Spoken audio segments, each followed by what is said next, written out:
Okay friends, आज हम minimisation of finite automata में जो सेकंड मेथड है सेट मेथड जिसको हम कहते हैं, उस सेट मेथड को हम समझेंगे। सेम एग्जांपल मैंने इसको समझाने के लिए लिया है। फाइनाइट ऑटोमेटा हमारे पास एक गिवन है, ठीक है ना, जिसमें हम देख सकते हैं कि हमारे पास 5 स्टेट्स अवेलेबल है, फिफ्थ जो है हमारे पास फाइनल स्टेट है। ठीक है, तो आइए हम समझते हैं कि सेट मेथड को यूज करके किस तरीके से इस फाइनाइट ऑटोमेटा को हम मिनिमाइज कर सकते हैं। ओके, तो सेट मेथड हम समझते हैं आज। Set method, right. ओके, सबसे पहले हमें सेट मेथड में सबसे पहला काम हमारा ये रहेगा कि जो फाइनाइट ऑटोमेटा दिया हुआ है इसमें हम दो सेट बनाएंगे, ठीक है ना। एक सेट होगा हमारे पास नॉन फाइनल स्टेट्स का, ठीक है, जो कि आप देख सकते हैं कौन कौन सी है, 1, 2, 3 और 4। ये हमारे पास नॉन फाइनल स्टेट है। और एक सेट बनेगा हमारे पास, that is a final state, right. एक से ज्यादा स्टेट भी हो सकती है फाइनल स्टेट, इसमें हमारे पास एक ही फाइनल स्टेट है, ठीक है ना। तो यहां पे हम केवल 5 लिख सकते हैं। ओके, और इन दोनों के सेट को हम यहाँ पे पाई 0 से रिप्रेजेंट करेंगे। इसको हम बोल सकते हैं जीरो इक्विवेलेंट भी बोल सकते हैं, ठीक है, जीरो इक्विवेलेंस भी बोल सकते हैं हम इसको। तो इस तरीके से हमारे पास हम दो सेट बनाएंगे, राइट। ये हमें पहले स्टेप करना है। आइए देखते हैं किस तरीके से यहाँ पे हम लिखते हैं। First zero equivalence. Zero equivalence में हमारे पास क्या है, दो सेट है हमारे पास। अब ये एक ग्रुप हमारे पास कहलाएगा, ठीक है ना। जीरो इक्विवेलेंस हमारे पास एक ग्रुप हो गया। इसमें हमारे पास क्या क्या है देखिए आप, हमारे पास एक सेट है किसका, एक सेट हमारे पास है 1, 2, 3, ओके, 4, ठीक है। और एक सेट हमारे पास किसका है, दैट इज अ 5, जो कि हमारे पास फाइनल स्टेट का है, राइट। ओके, ये हमारा फर्स्ट स्टेप हो गई, हमने ये कर दिया। अब हम क्या करेंगे, पाई 1 इक्विवेलेंस निकालेंगे। इसको किस तरीके से निकालते हैं इसको आप समझिए थोड़ा सा। देखिए,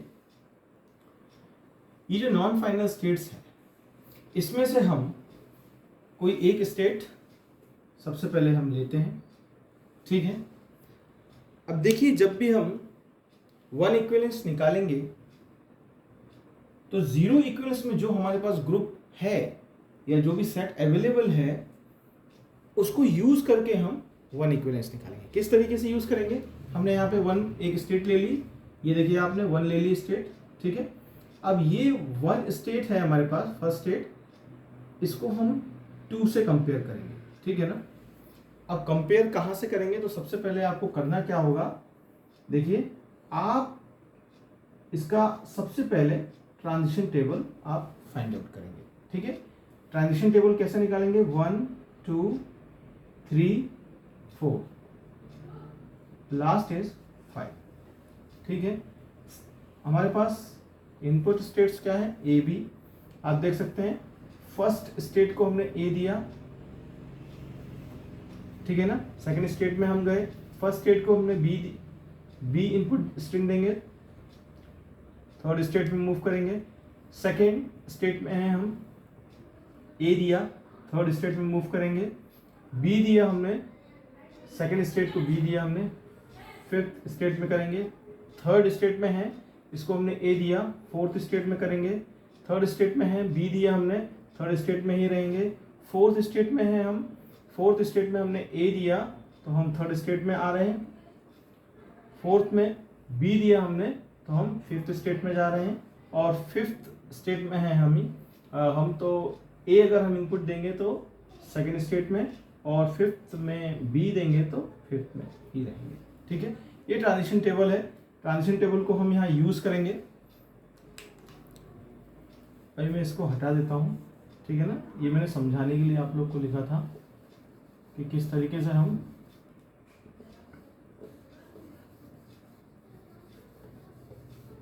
ठीक है, तो हमारे पास ये ट्रांजिशन टेबल तैयार है। ठीक है, अब देखिए इस ट्रांजिशन टेबल में हमारे पास ये this is a initial state और फाइनल स्टेट हमारे पास कौन सी है, ये। ओके, अब देखते हैं हम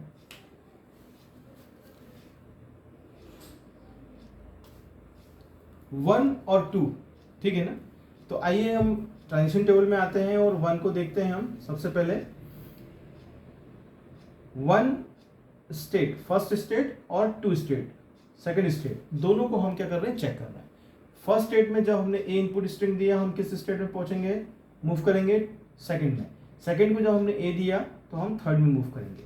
अब हमें देखना क्या है कि ये जो सेकंड और थर्ड स्टेट हमें मिली है ए इनपुट देने पे फर्स्ट और सेकंड को, ठीक है ना, तो ये 2 और 3 स्टेट क्या ये दोनों एक ही सेट में हैं। आप मेरी बात ध्यान सुनिएगा, मैंने क्या बोला कि अगर हम इस फर्स्ट स्टेट को ए देते हैं तो हम सेकंड स्टेट में मूव करेंगे, सेकंड को ए देंगे तो थर्ड स्टेट में मूव करेंगे, और फिर हमें चेक करना है कि क्या सेकंड और थर्ड दोनों इस ग्रुप में या सेट में एक ही सेट में अवेलेबल है क्या। देखिए अब 2 और 3 ऑब्वियसली यहाँ पे हमारे पास एक ही सेट में है, आप देख सकते हैं, है ना। 2 और 3 हमारे पास एक ही सेट में, मतलब ये कंडीशन हमारे पास फॉलो हो रही है।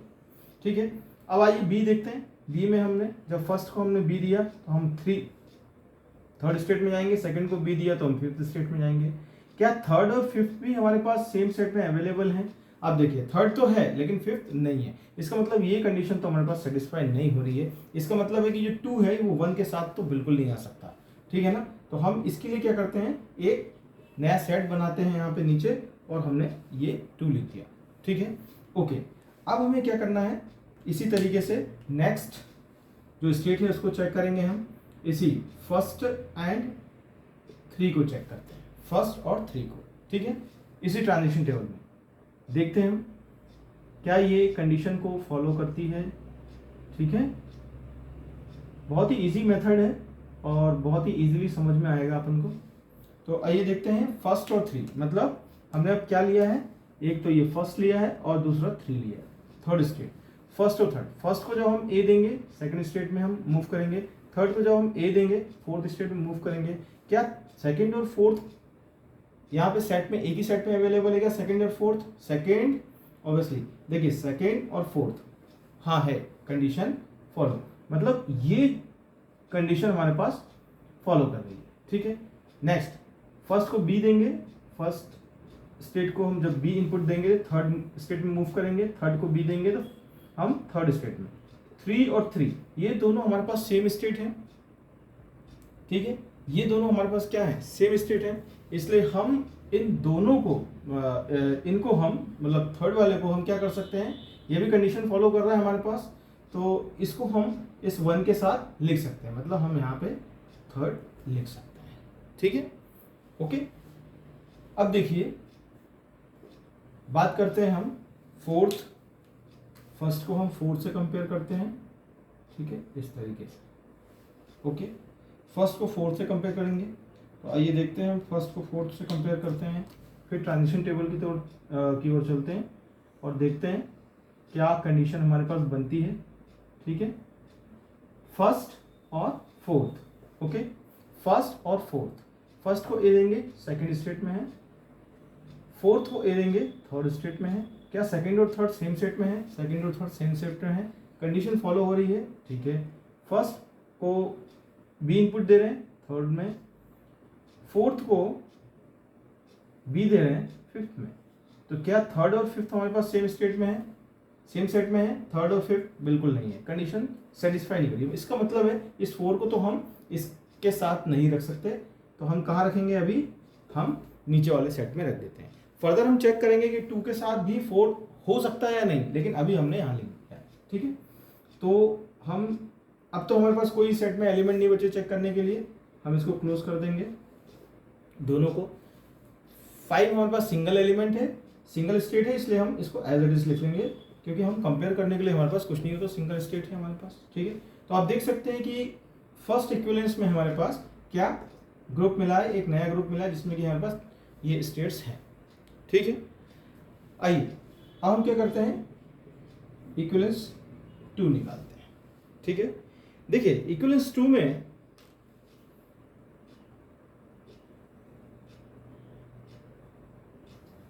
इसको मैं रफ कर देता हूं। ठीक है, इक्विवेलेंस 2 में हम किस सेट को यूज करेंगे, इक्विवेलेंस 1, मतलब इस सेट को हम यूज करेंगे इसको फाइंड आउट करने के लिए।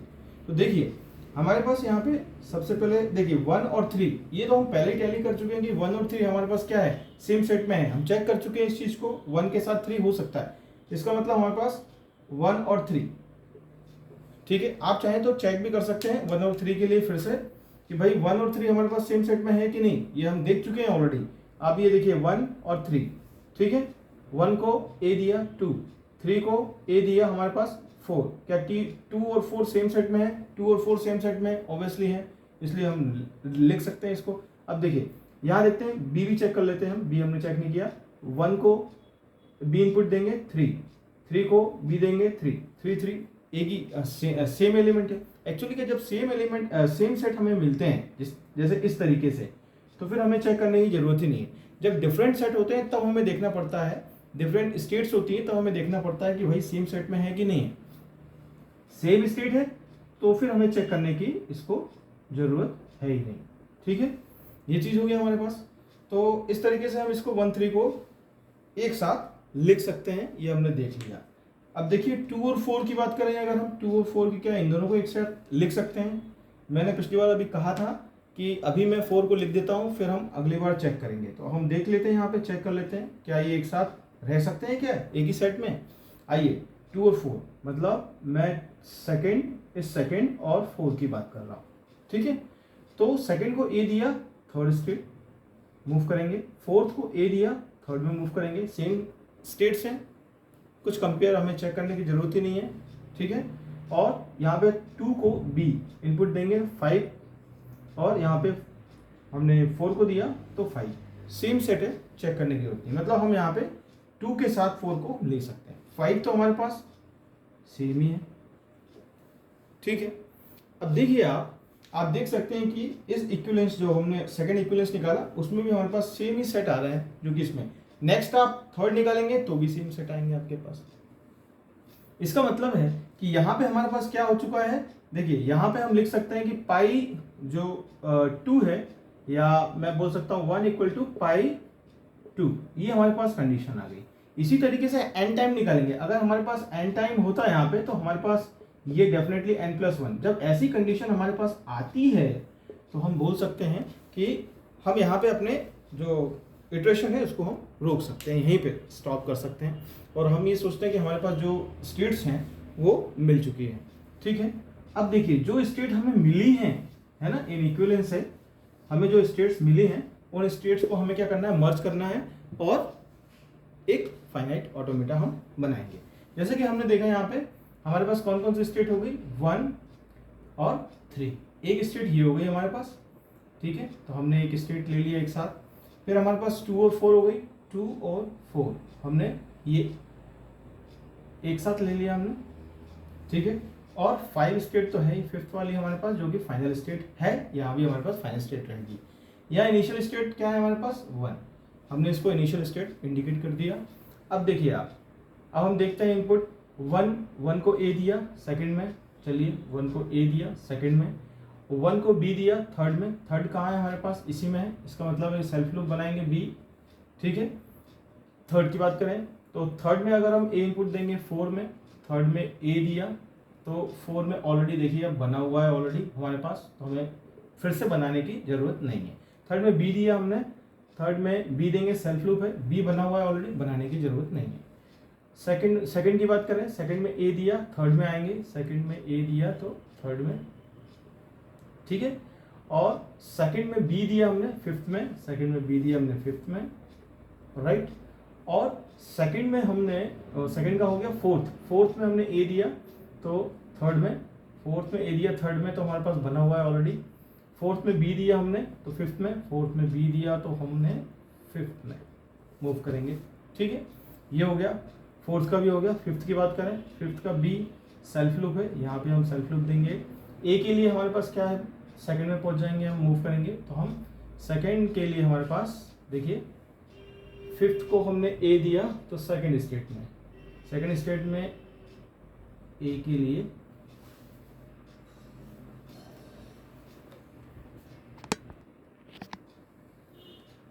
ओके, तो फिफ्थ में ए के लिए हमारे पास सेकंड स्टेट में मूव करेंगे। यहाँ पे हमने बी ऑलरेडी बना हुआ है, तो हमें बनाने की आवश्यकता नहीं थी, है ना, हमने यहाँ बना दिया।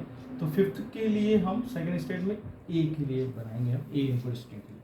तो ये फाइनली हमारे पास देखिए, इसमें हमारे पास कितनी स्टेट्स थी, 5 स्टेट थी, लेकिन इस फाइनाइट ऑटोमेटा में हमारे पास कितनी स्टेट्स हैं, केवल 3 स्टेट्स हैं। इसका मतलब हमारे पास मिनिमाइज हो चुका है। और इस इक्विवेलेंस के मेथड से, है ना, हमने क्या किया है, किन स्टेट्स को हमें मर्ज करना है वो हमने फाइंड आउट कर लिया इजीली। आपने देखा क्या मेथड है फाइंड आउट मर्ज करने के लिए, कैसे हम पता लगाएंगे कि कौन कौन सी स्टेट्स को हमें मर्ज करना है, कौन कौन सी स्टेट इक्विवेलेंस है ना।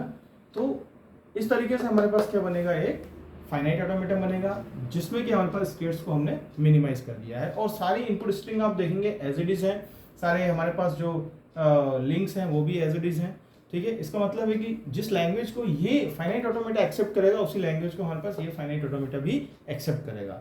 Okay, so this is the complete method for set method, कि सेट मेथड को यूज करके हम किस तरीके से किसी फाइनाइट ऑटोमेटा को मिनिमाइज कर सकते हैं। ओके, आई होप समझ में आया होगा, काफी इजी मेथड है। Okay, thank you.